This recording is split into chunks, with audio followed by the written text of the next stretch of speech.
My boyfriend thought acting cold would make me obsessed with him. I introduced him to his replacement. Me and Jake had been dating for 4 months, and things started out amazing. He was sweet, texted me good morning every day, planned actual dates, and seemed genuinely excited to be with me. We'd stay up talking until 3 in the morning about everything and nothing. My friends kept saying I'd found one of the good ones. Then around month 2, Jake started acting weird. He'd take hours to text back when I could see him online. He'd cancel plans last minute saying he forgot he had other stuff to do. When we did hang out, he'd spend half the time on his phone and act like I was bothering him if I tried to talk. I thought maybe he was stressed with work or something, so I gave him space. But it just got worse. He stopped saying I love you back. He'd show up late to everything without apologizing.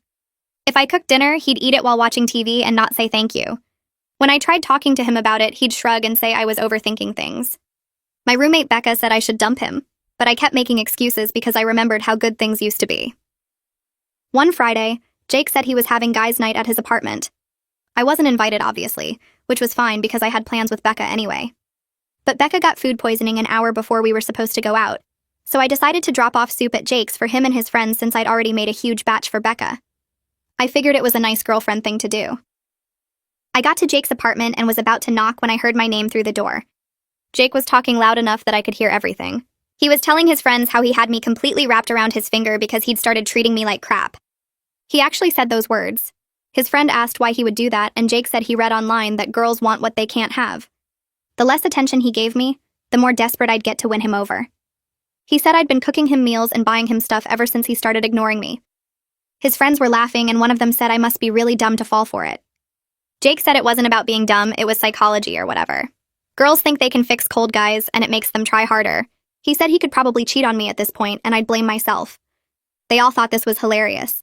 I stood there holding the stupid soup while my boyfriend explained to his friends how he was manipulating me on purpose. He said the best part was I was so in love with him now that he could treat me however he wanted, and I'd never leave. His friend asked if he actually liked me at all. Jake said I was cool enough, but the power trip was honestly better than the relationship. I left without knocking, drove home, put the soup in the fridge, and called Becca to tell her everything. She was pissed even through her nausea. That's when we came up with a plan. I didn't break up with Jake. Instead, I became the girlfriend he pretended to want. I stopped texting him first. When he finally texted me, I waited twice as long as he did to respond. Sometimes I just left him on red. When he asked to hang out, I'd say maybe, and then confirm last minute like it didn't matter either way. I stopped cooking for him, stopped buying him things, stopped putting any effort into dates. Jake noticed immediately but tried to play it cool. The less I cared, the more he started doing. He actually showed up with flowers one day. I said thanks and put them in water without making a big deal. He started texting me more, trying to make conversation. I gave one-word answers. He asked if something was wrong, and I said no. Why would anything be wrong? But here's where it got good. I started hanging out with this guy from my economics class named Ryan. We were just friends, but Jake didn't need to know that. I'd mention Ryan casually in conversation, like how he said something funny in class, or how we grabbed coffee after studying. Jake started asking all these questions about Ryan. I'd shrug and change the subject. Then I started being busy when Jake wanted to hang out. Sorry, I already made plans with Ryan to study. Can't tonight. Ryan got tickets to this concert. Maybe another time. Ryan's having people over. Jake was losing his mind, but trying to act like he didn't care. He started showing up at places he knew I'd be. He'd see me laughing with Ryan and come over all territorial. I'd introduce them super casually, like Jake was just some guy I knew. Ryan played along perfectly because he thought the whole situation was funny. One night, Jake showed up at my apartment unannounced with takeout from my favorite place, trying to surprise me. Ryan was already there, sitting on my couch watching a movie. Jake looked between us and asked what was going on. I said we were hanging out. Was that a problem? Jake's face went red and he shifted the takeout bag from one hand to the other. Ryan stood up from the couch and walked over with his hand out. Jake stared at it for a second before shaking, and I could see his grip was too tight from the way Ryan's smile got a little forced. I kept my voice light and introduced them again, saying their names slow like I was talking to kids. Ryan said it was nice to meet him, and Jake just nodded without saying anything back. The apartment felt too small suddenly with all three of us standing there. Jake looked at the textbooks spread across the coffee table, then at the movie paused on the TV, then back at me. I walked over and took the takeout bag from his hands, thanking him and saying it smelled amazing. He asked what we were doing, and I said studying for our economics exam tomorrow. Ryan added that we had a huge test and really needed to focus. Jake's jaw was doing this twitching thing it does when he's trying not to get mad. I set the food on the kitchen counter and told Jake we really appreciated him thinking of us, but we had to get back to work. He asked if he could hang out and wait until we were done. I said maybe, but I'd text him later because I didn't know how long this would take. Ryan was already sitting back down on the couch and opening his laptop like the conversation was over. Jake stood there for another few seconds, and I could see him trying to figure out what to say. I walked to the door and opened it, giving him a smile that probably looked fake. He finally left, and I closed the door behind him, leaning against it for a second. Ryan looked up from his laptop and asked if I was okay. I nodded and came back to the couch. He said the whole situation seemed pretty intense to watch. I felt bad suddenly because Ryan was actually a nice person, and I was using him to make my boyfriend jealous. He asked if I wanted to talk about it, and I said maybe a little. We talked for probably 20 minutes about the whole Jake thing. Ryan said he was happy to help, but he wanted to make sure I wasn't losing myself in all the game playing. I told him I knew what I was doing, but I appreciated him looking out for me. He said as long as I was sure, he'd keep playing along. We actually did study after that because we really did have a test the next day. Over the next few days, Jake wouldn't stop texting me. He'd send messages asking what I was doing, who I was with, if I wanted to hang out. I kept my answers short and waited hours before responding, even though I saw every message right away. He sent a long text about how he missed me and wanted to take me somewhere nice this weekend. He mentioned that restaurant I'd talked about months ago, the one he always said was too expensive. I read the message 3 times before responding. Told him I already had plans this weekend. He texted back immediately asking what plans. I said just stuff with friends from class. He asked if Ryan would be there, and I said probably, along with some other people. He sent back 3 question marks. I didn't respond to that. The truth was Becca and I were planning a girls' night because she wanted to watch some new show and eat junk food, but Jake didn't need to know any of that. I showed Becca the texts, and she said he was completely losing it. She asked how long I was going to keep this up, and I said I didn't know yet. Part of me wanted to see how far he'd go. Saturday morning, I was still in my pajamas making coffee when someone knocked on the door. I looked through the peephole and saw Jake standing there with flowers and a coffee cup from my favorite place. I wasn't expecting him at all, which made it easier to look unimpressed when I opened the door. He held out the flowers and coffee with this hopeful smile. I took them and said thanks. He asked if I wanted to do something today, maybe drive out to that hiking spot we talked about going to. I told him I really did have plans, and he should have asked me first before just showing up. He said he wanted to surprise me, and I said I don't really like surprises. His face fell, and he asked what my plans were. I said just hanging out with Becca and some other stuff I needed to do. He stood there looking at me in my old t-shirt and pajama pants like he was trying to figure something out. I thanked him again for the flowers and coffee and started to close the door. He put his hand on it and asked if something was wrong between us. I said no. Why would anything be wrong? He said I seemed different lately, and I told him I was just busy with school. He finally left, and I closed the door. Becca came out of the kitchen where she'd been watching the whole thing. She was trying not to laugh, and I could see her biting her lip. She said she couldn't believe how desperate he looked. I put the flowers in water and sat down at the table with the coffee he brought. Becca pointed out that 3 weeks ago I would have canceled everything to spend the day with him. I knew she was right. The power thing had completely flipped, and it felt good but also kind of sad. We both just sat there for a minute not saying anything. Then Becca asked what my actual plan was here, and I said I was still figuring it out. She said I needed to decide if I was trying to get revenge or trying to fix things, because those were 2 different goals. I told her I honestly didn't know anymore. Monday in economics class, Ryan had saved me a seat near the back. We worked on the problem sets together like we always did. I noticed one of Jake's friends were in this class, the guy who'd been at the apartment that night. He kept looking over at us with this weird, knowing expression. I wondered if Jake had been complaining to all his friends about me. The friend caught my eye once, and I just stared back until he looked away. Ryan asked if I knew that guy, and I said sort of. Class ended, and Ryan asked if I wanted to grab lunch. I said yes because I was actually enjoying spending time with him now, not just using him for the plan. We went to the sandwich place off campus and talked about normal stuff. He told me about his family back home and asked about mine. We talked about what we wanted to do after graduation. I realized I'd been so focused on all the Jake drama that I forgot what it was like to just have an easy conversation with someone. Ryan was funny and smart, and he actually listened when I talked, instead of checking his phone every 5 seconds. My phone buzzed while we were eating. Jake was asking where I was. I typed back that I was out with friends and hit send. He responded immediately asking which friends. I left him on read and put my phone face down on the table. Ryan noticed me smiling and asked if the plan was working. I said maybe too well. He asked what I meant, and I told him Jake was texting me constantly now, showing up places, bringing me gifts. Ryan got quiet for a second and then said he hoped I knew what I was doing. I said I thought I did, but honestly I wasn't totally sure anymore. He said he was still happy to help, but I should probably figure out my endgame soon. I knew he was right, but I didn't want to think about it yet. We finished lunch and walked back to campus together. My phone buzzed with another text from Jake asking what time I'd be free later. I put my phone away without responding. That night, I was in my apartment doing homework when my phone started ringing instead of just buzzing with a text. Jake's name showed up on the screen and I stared at it for a second, because he literally never called me anymore. Everything was always texts. I let it ring 3 times before I answered.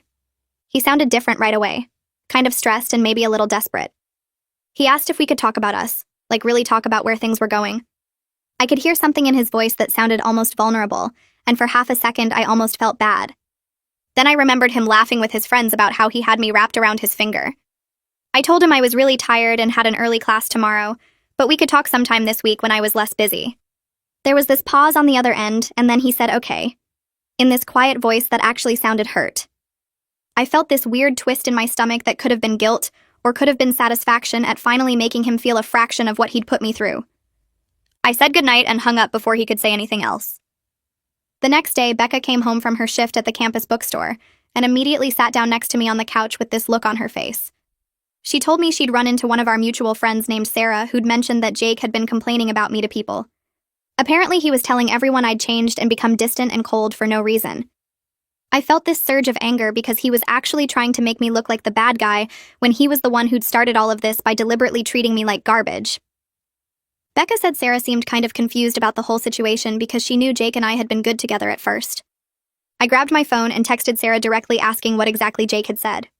She responded pretty quickly and admitted that Jake had made it sound like I was being cold and pulling away for no reason at all. He'd told her he didn't know what he did wrong and I was just suddenly acting different. Sarah said she felt bad for him until I texted. I decided right then that I needed to tell a few close friends the truth about what I'd overheard at Jake's apartment. Not to trash him publicly or start drama, but to protect my own reputation since he was clearly trying to control the narrative. I texted 3 of my closest friends and asked if they wanted to grab dinner. We met at this pizza place near campus, and I told them everything. About overhearing Jake through the door explaining his whole manipulation strategy to his friends. About how he'd deliberately started treating me badly because he read online that girls want what they can't have. About him laughing with his friends about the power trip being better than the actual relationship. They were completely shocked. One of them actually put her hand over her mouth. Another one said she'd thought Jake's hot and cold behavior seemed kind of calculated, but she figured she was reading too much into it. The third one got really angry on my behalf and said she couldn't believe he'd actually planned it all out like that. It felt really good to have people validate that I wasn't crazy for being upset. They all said I should dump him immediately, but I explained that I was already working on something better than just breaking up. 2 days later, Jake sent me a long message asking why people were acting weird around him. He said Sarah had been kind of cold when he ran into her at the library, and a couple other people seemed like they were avoiding him. I played dumb and texted back that I hadn't noticed anything different. He pushed and asked directly if I'd been talking about him to people. I stared at that message for a minute and then typed back that he'd been talking about me to people, so maybe he should worry about his own behavior first. It was the most direct I'd been with him since I'd overheard that conversation at his apartment. He tried to call me right after I sent that, but I declined the call and left him on red when he texted asking what I meant. The next day, Jake texted asking if we could meet for coffee to talk things out face to face. I thought about it for a while because part of me wanted to just keep avoiding him forever.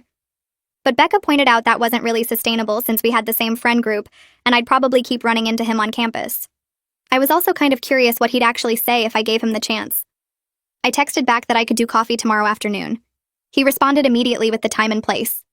When I told Becca about it, she made me promise to text her every 30 minutes so she'd know I was okay.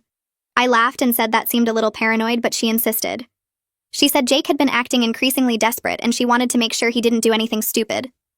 I promised I'd text her.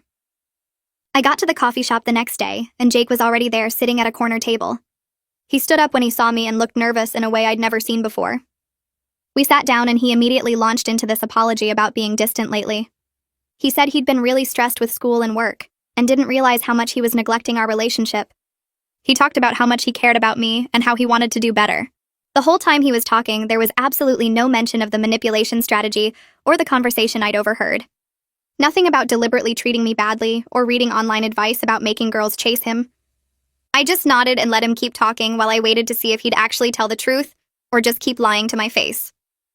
When Jake finally finished his whole rehearsed apology, I looked right at him and asked if he'd been playing games with me on purpose. His eyes went wide and he looked genuinely surprised by the question. He denied it immediately and said he would never do something like that. I watched his face carefully and could literally see him trying to figure out if I actually knew something or if I was just guessing based on his behavior. There was this calculation happening behind his eyes, and it reminded me exactly why I was done with him. This wasn't someone who cared about me.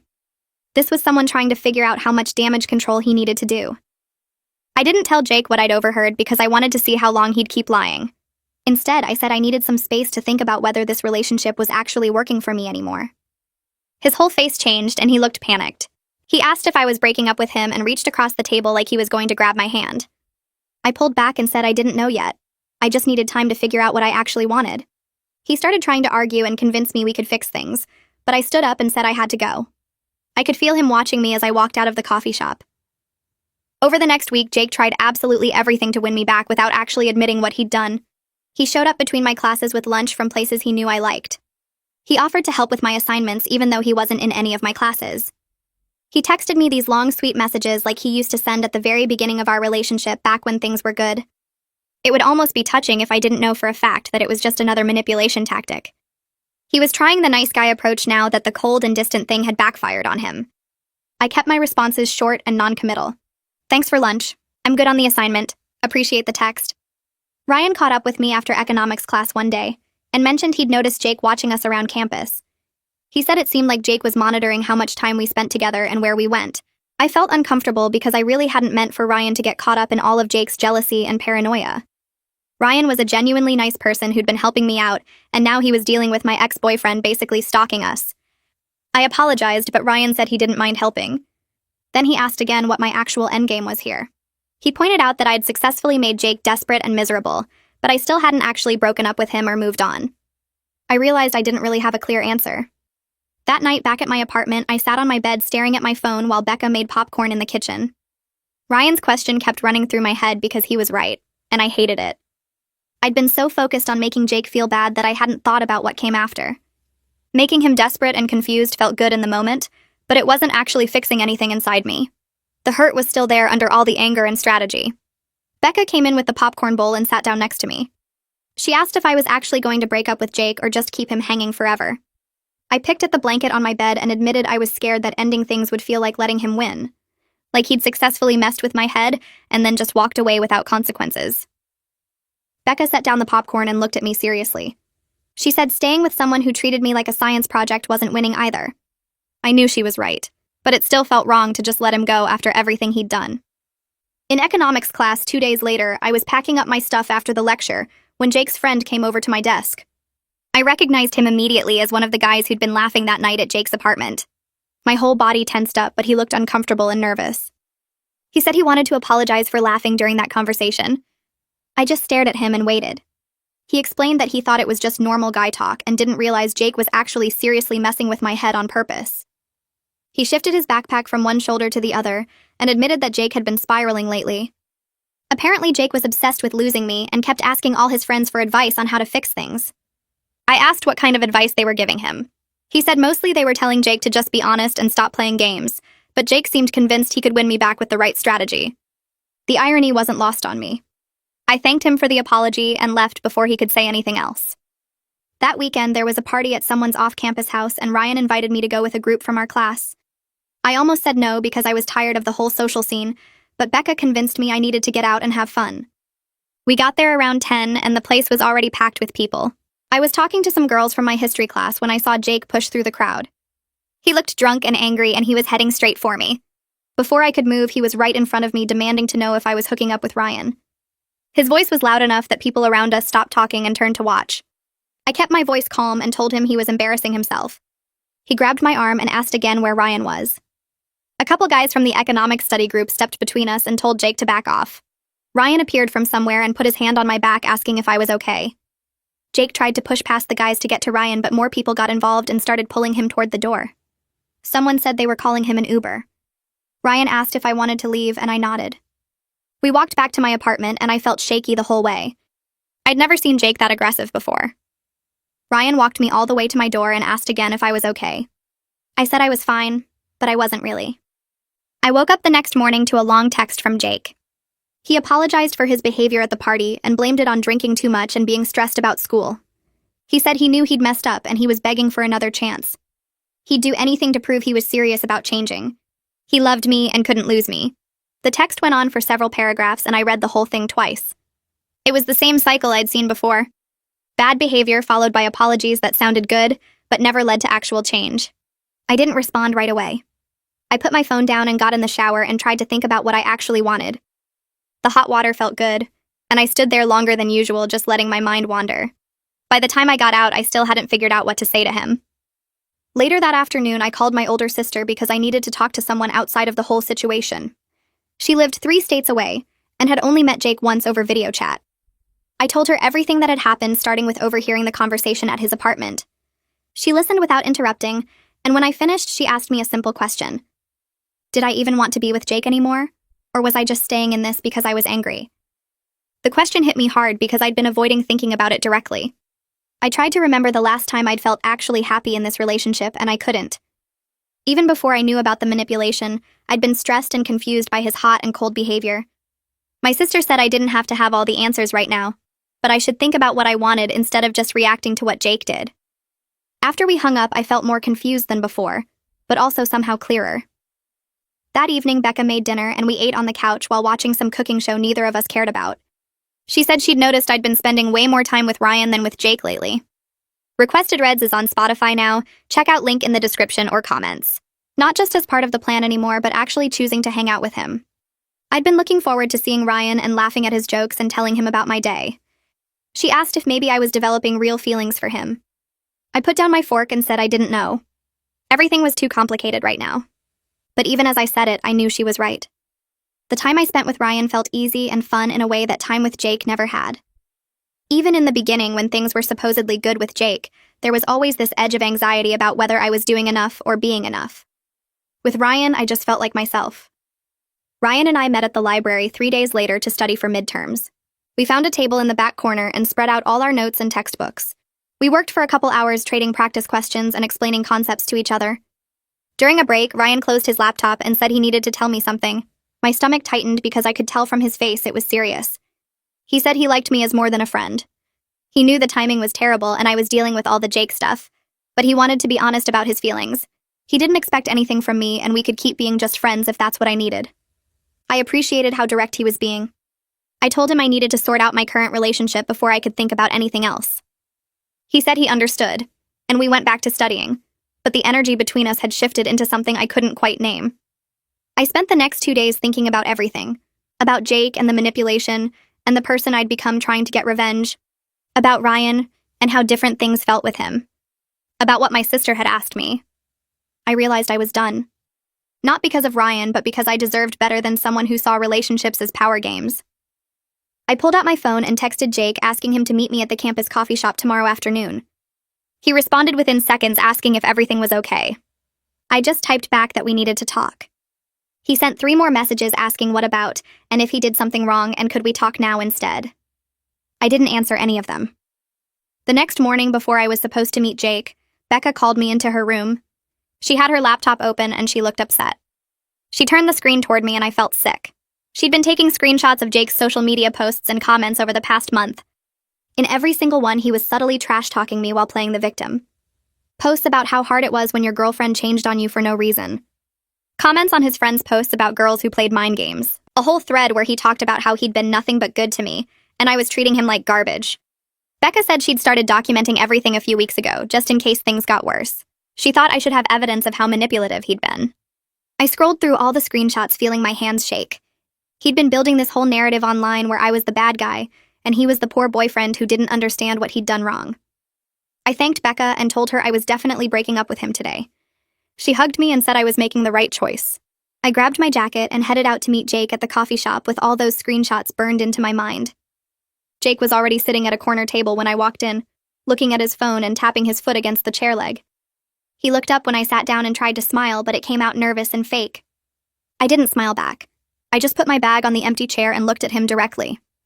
He started talking immediately about how he was glad I wanted to meet up and how he'd been thinking about us a lot. I let him go on for maybe 30 seconds before I cut him off. I told him I knew about his manipulation strategy because I overheard him bragging to his friends that night at his apartment. His face went completely white, like all the blood drained out of it. He opened his mouth, but nothing came out at first. Then he started making excuses, saying it wasn't like that, and I was misunderstanding what I heard. He said his friends were joking around and he was just going along with it. He didn't actually mean any of that stuff. I cut him off again and said I didn't want to hear more lies. I told him I heard every word he said about treating me like crap on purpose, and how the power trip was better than the relationship. He looked down at the table and his hands were shaking. He tried to reach across to touch my hand, but I pulled it back. He said he was sorry, and he didn't know why he said those things, and he'd been stressed and stupid. I just stared at him until he stopped talking. Then his whole face changed and he got angry instead of apologetic. He said I'd been playing games too by using Ryan to make him jealous. His voice got louder and people at other tables started looking over at us. He said I was acting like I was so innocent, but I'd been manipulating him just as much with all the Ryan stuff. I admitted that was true and I wasn't proud of it, but I pointed out that I only started doing it after discovering he'd been manipulating me for months. He actually argued that what I did was worse because I did it on purpose. I almost laughed at how he completely missed the irony. He said at least he didn't parade some other girl around to hurt me. I reminded him he literally told his friends he could cheat on me and I'd blame myself. He went quiet again, but I could see his jaw clenching. A woman at the next table was definitely listening to our whole conversation now. Jake noticed too and lowered his voice. He asked what I wanted from him and what would make this right. I said nothing would make it right, because I couldn't trust anything he said anymore. I told him we were done, and I didn't want him contacting me anymore, except for necessary stuff like getting his things from my apartment. He looked genuinely shocked, like he hadn't actually expected me to break up with him. His eyes got watery and he asked if I was serious. I said yes, completely serious. He said he loved me and he'd do anything to fix this. I told him if he loved me, he wouldn't have treated our relationship like a psychology experiment. He put his head in his hands and his shoulders were shaking. Part of me felt bad watching him fall apart, but another part wondered if this was just another manipulation. I was too exhausted to care which it was anymore. I stood up and grabbed my bag. He looked up and asked if we could at least talk more about this later. I said no. There was nothing left to talk about. I walked away and didn't look back even though I heard him call my name once. When I got outside the coffee shop, I took a deep breath and felt this weight lift off my chest. It was over and I'd actually done it. The next few days felt strange and uncomfortable. Jake and I had so many mutual friends and we were in overlapping social spaces all the time. I saw him in the dining hall on Tuesday, and he looked terrible, like he hadn't slept. His friends were with him, and they all went quiet when I walked past their table. On Wednesday, I ran into him outside the library, and we both just nodded at each other without speaking. It was so awkward. On Thursday, one of his friends stopped me after class and said Jake was really struggling with the breakup. I didn't know what to say to that. I felt guilty even though I knew I'd made the right choice. That night, I told Becca about feeling bad, and she got frustrated with me. She reminded me that his feelings were not my responsibility, especially after everything he did. She said I needed to stop making excuses for him even now. She was right, but it was still hard to see him looking so miserable around campus. Our mutual friends were being weird too, like they didn't know whose side to take. Some of them asked me what happened, and I just said we broke up and left it at that. Ryan texted me on Friday asking if I wanted to grab coffee, and I said yes. We met at the same place where I'd broken up with Jake, which felt weird, but I didn't mention it. Ryan asked if I was okay after the breakup. I was honest and told him I felt relieved more than sad. He looked surprised and asked if I was sure. I explained that the relationship had been making me miserable for weeks, and ending it felt like finally putting down something heavy I'd been carrying. Ryan said he understood and he was glad I was doing what was right for me. We talked about keeping things as friends while I took time to process everything and figure out what I actually wanted. He said that sounded good, and he wasn't going anywhere. His understanding about it made me like him even more, but I was determined not to jump into another relationship right away. I needed time to be just myself without worrying about what some guy thought of me. We finished our coffee and walked back to campus together. It felt easy and comfortable in a way things with Jake never did. On Saturday, Jake's friend from the apartment conversation, the one who'd apologized before, messaged me on Instagram. He said he wanted to apologize again and tell me that Jake had been talking about how much he messed up. He said Jake admitted to all his friends that he'd followed some toxic online advice about making girls chase him, and now he realized it backfired completely. The friend said Jake kept saying he wished he could go back and do everything differently. I appreciated the apology but told him I needed space from anyone connected to Jake right now. He said he understood and he was sorry for his part in everything. I felt a little better knowing Jake was at least being honest with his friends now, but it didn't change anything for me. The damage was already done, and I wasn't interested in giving him another chance to mess with my head.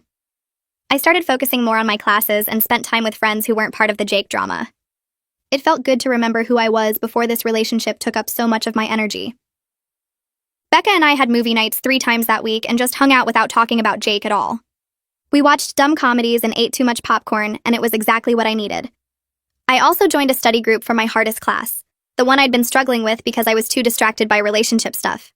The study group met twice a week, and everyone was really nice and focused.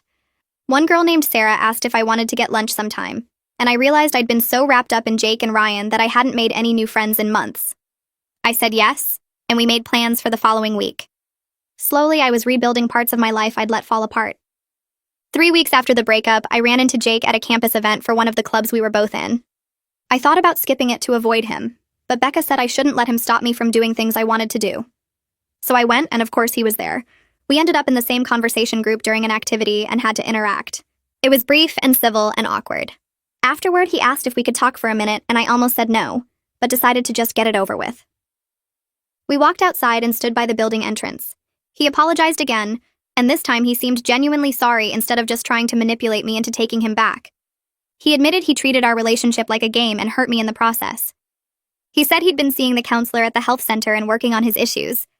I told him I appreciated the apology, but it didn't mean we were getting back together or becoming friends.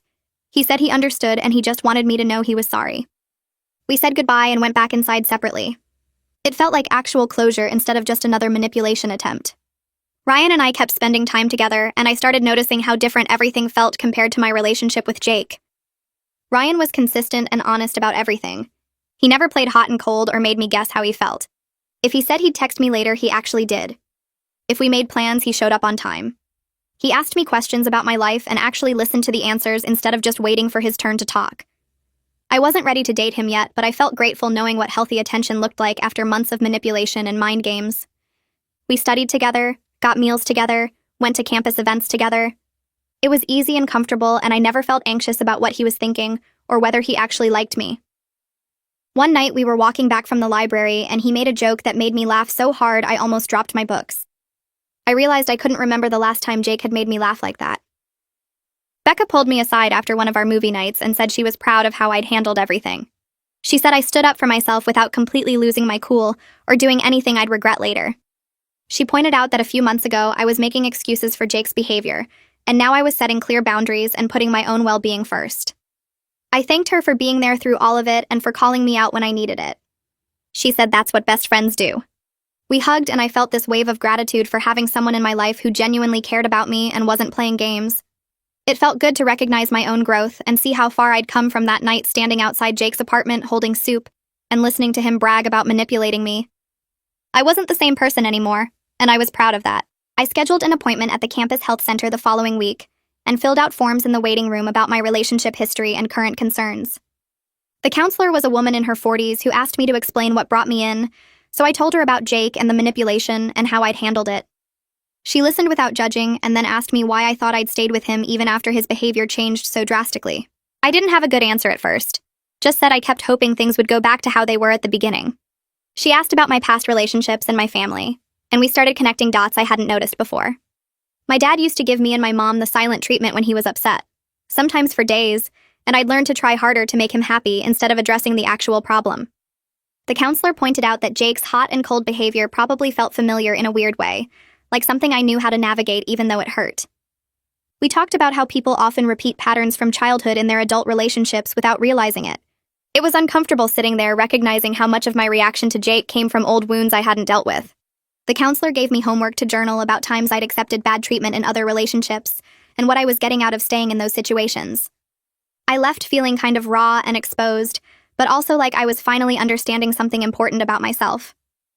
Over the next few weeks, I kept going back, and we worked through a lot of stuff about my need for approval and my fear of conflict.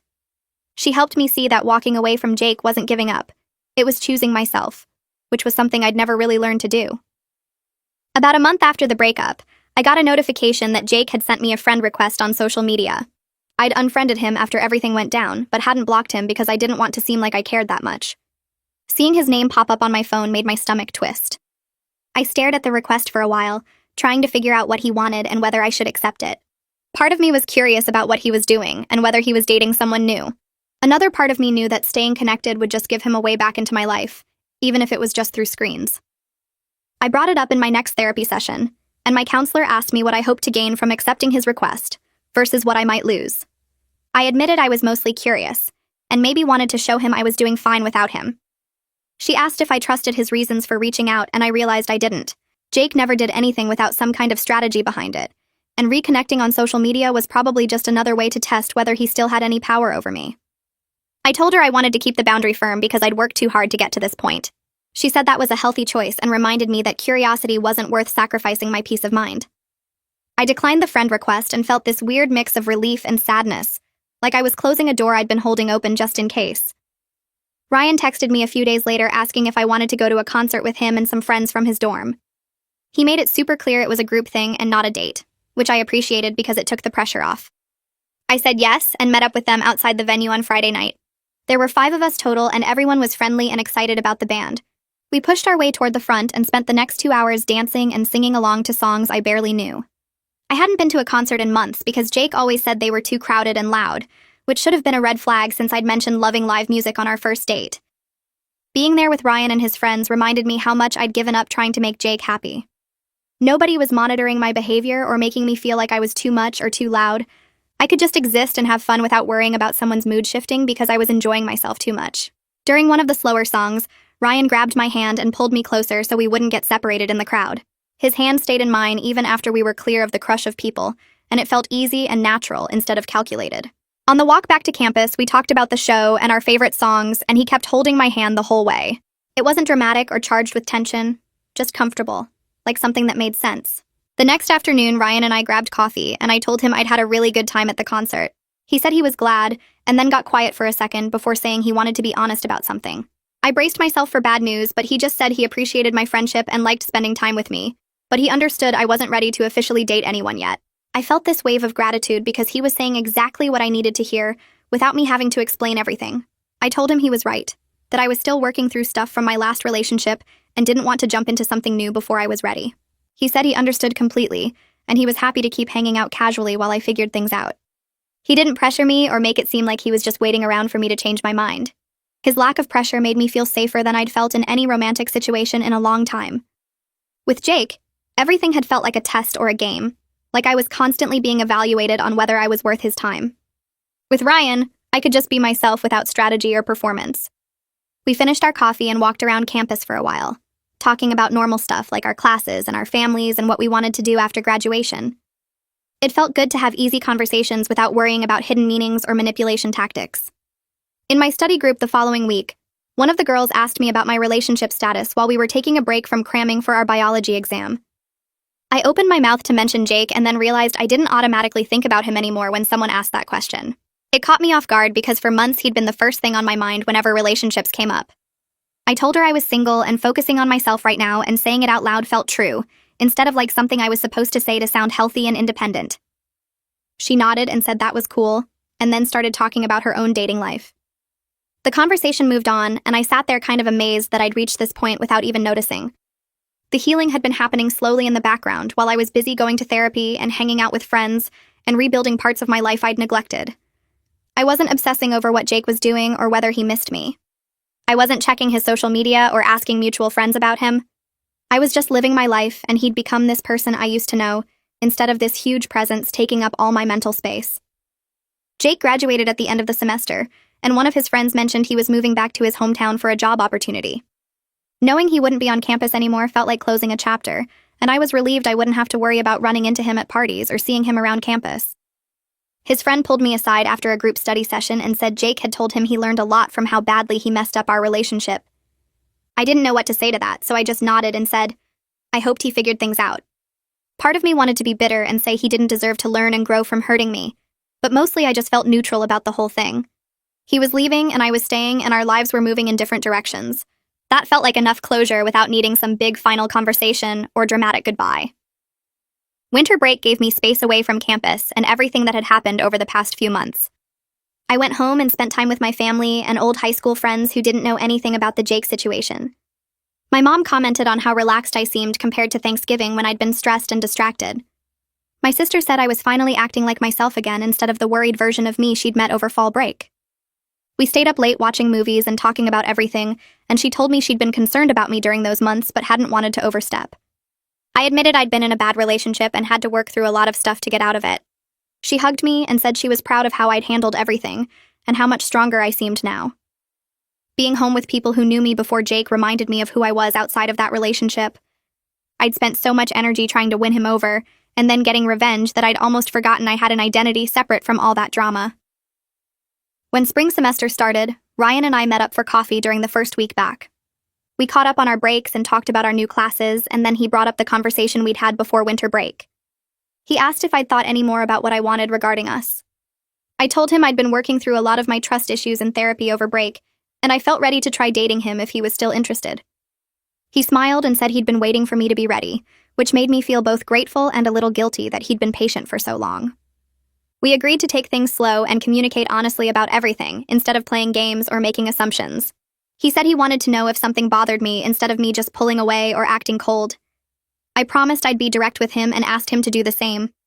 It felt good to start something with clear expectations and honest communication, instead of all the manipulation and mind games I'd dealt with before. Our first real date was completely different from anything I'd experienced with Jake. Ryan planned an afternoon at this art museum I'd mentioned wanting to visit months ago, which meant he'd actually been listening when I talked instead of just waiting for his turn to speak. We walked through the exhibits and he asked me questions about which pieces I liked and why, genuinely interested in my answers. He wasn't on his phone or distracted or acting like spending time with me was some kind of favor he was doing. When we stopped for lunch afterward, he told me about his family and his plans after graduation and asked about mine. The conversation flowed easily without any awkward silences or power dynamics. I kept catching myself waiting for the other shoe to drop, for him to suddenly turn cold or distant or start playing games, but he stayed consistently kind and present the whole time. On the walk back to campus, he held my hand again, and it felt natural like it had at the concert. I realized I wasn't performing or strategizing or trying to figure out his hidden agenda. I was just enjoying spending time with someone who actually seemed to like me for who I was. Becca pulled me aside after one of our movie nights and said she wanted to tell me something. I got nervous thinking she was going to say she was worried about me rushing into things with Ryan, but instead she said she could tell I was genuinely happy, instead of just pretending to be happy like I sometimes did with Jake. She said I seemed lighter and more like myself, laughing easily and not constantly analyzing every interaction for hidden meanings. I asked her if she approved of Ryan, and she said absolutely, that he seemed like a good person who treated me well and made me smile without any games or manipulation. She pointed out that a few months ago I'd been making excuses for terrible behavior, and now I was in a relationship where I didn't have to defend or justify anything. I thanked her for being there through all of it and for calling me out when I needed it. She hugged me and said that's what best friends do, and I felt this deep gratitude for having someone in my life who genuinely cared about my well-being without any agenda. It felt refreshing to just enjoy someone's company without strategy or defense mechanisms, both with Ryan and with Becca. I wasn't constantly on guard waiting for people to hurt me or use me. I could just exist and be myself and trust that the people around me actually liked that person. A few months into dating Ryan, I got a message from Jake that I wasn't expecting. It popped up on my phone while I was studying in the library, and seeing his name after all this time made my stomach flip for a second. The message was long and said he'd been going to therapy since we broke up, working on his problems with wanting to control people, and how he treated relationships like some kind of game he needed to win. He wrote that he wasn't asking me to respond or trying to get back together, just wanted me to know he understood how badly he messed up and took full responsibility for hurting me on purpose. I read it twice, sitting there with my economics textbook open in front of me, and realized I didn't feel angry or sad or anything really. I appreciated that he was working on himself and actually acknowledging what he did instead of making excuses, but I had zero interest in reopening that door or continuing any kind of conversation with him. I closed the message without responding and went back to studying, and it felt good to recognize that his apology was for him to feel better, not something I needed to participate in. Spring break came around and Ryan asked if he could come home with me to meet my family. I was nervous about it because my sister knew everything about the Jake situation, and I wasn't sure how she'd react to me bringing someone new around so soon. But Ryan met my parents at dinner the first night and they loved him immediately, asking him questions about his major and his family and his plans after graduation. He answered everything thoughtfully and asked them questions back, genuinely interested in getting to know them instead of just trying to impress them. My sister pulled me into the kitchen while we were cleaning up and told me she could see how different this was from when I'd talk about Jake. how I seemed relaxed and happy instead of stressed and anxious all the time. Later that week, my mom caught me alone in the living room and sat down next to me on the couch. She said she remembered how worried she'd been when I was with Jake, even though I tried to hide it, because I seemed like I was always walking on eggshells and second-guessing myself. With Ryan, she said, I seemed more like myself, laughing easily and not constantly analyzing everything. It meant a lot to hear that the people who knew me best could see how much healthier things were now, and I felt grateful to have their support and approval. Back at the school after break, I had a therapy session where I realized I hadn't thought about the whole manipulation and revenge thing in weeks. I'd been so focused on my relationship with Ryan, my classes, and spending time with friends that the Jake drama just wasn't taking up space in my head anymore. My therapist pointed out that this was actually a really good sign of healing, when you stop defining yourself by the bad thing that happened and start building new positive experiences instead. She said a lot of people get stuck replaying the trauma or the revenge, but I'd managed to move forward and create something good without letting the past control my present. It clicked for me in that moment that all the time I'd spent being angry at Jake and planning ways to make him feel bad had actually been keeping me connected to him in a weird way. Now that I'd let go of that and focused on Ryan and my own life, I felt lighter and more free than I had in a long time. One night, Becca and I were hanging out in our apartment, just eating pizza and watching bad reality TV like we used to before all the drama started. She asked me if I ever regretted how I handled things with Jake, using Ryan to make him jealous and playing the same games he'd played with me. I admitted I was glad I stood up for myself instead of just letting him keep treating me badly, even though my methods probably weren't perfect or the healthiest way to deal with it. Becca said what mattered was that I learned from the whole situation and didn't let Jake's behavior make me think I deserved to be treated like that in future relationships. She pointed out that a lot of people would have just blamed themselves or made excuses, but I recognized the manipulation and refused to accept it. We grabbed a couple of drinks from the fridge and toasted to growth and making better choices, and I felt this deep appreciation for having a friend who'd supported me through everything without judging me for how I handled it. Things with Ryan were going really well until we had our first real fight about something stupid. He wanted to go to his friend's party on a night when I'd already made plans for us to have dinner with some of my classmates, and we both got frustrated trying to figure out the schedule. My immediate reaction was this wave of anxiety that he was going to turn cold and distant as punishment for disagreeing with him, just like Jake used to do whenever I had a different opinion. I could feel myself starting to shut down and pull away, already preparing for him to ice me out for days. But instead, Ryan just said we should talk about it and figure out a compromise that worked for both of us. We ended up going to dinner with my friends and then heading to his friend's party after, and the whole thing was resolved in like 10 minutes. Afterward, I told him about my fear that any conflict would turn into manipulation or emotional punishment, and he looked genuinely sad that I'd been conditioned to expect that. He promised me that disagreements were normal, and healthy people work through them together instead of using them as weapons. It was such a small thing, but it showed me what a real relationship was supposed to look like. As the semester wound down and finals approached, I found myself looking back on the past year and barely recognizing the person who used to make excuses for Jake's terrible behavior. I'd learned to trust my gut when something felt wrong, to set clear boundaries about how I wanted to be treated, and to spot manipulation tactics before they could really take hold. More importantly, though, I'd learned what genuine care and respect actually looked like in a relationship through being with Ryan. It wasn't about grand gestures or intense passion that burned hot and cold. It was about consistency and honesty, and treating each other like actual partners instead of opponents in some power struggle. I aced my economics final, the same class where I'd first started hanging out with Ryan, and it felt like closing one chapter and opening another. Jake's friend from economics class, the one who'd apologized for laughing during that awful conversation, stopped me after our last class of the semester.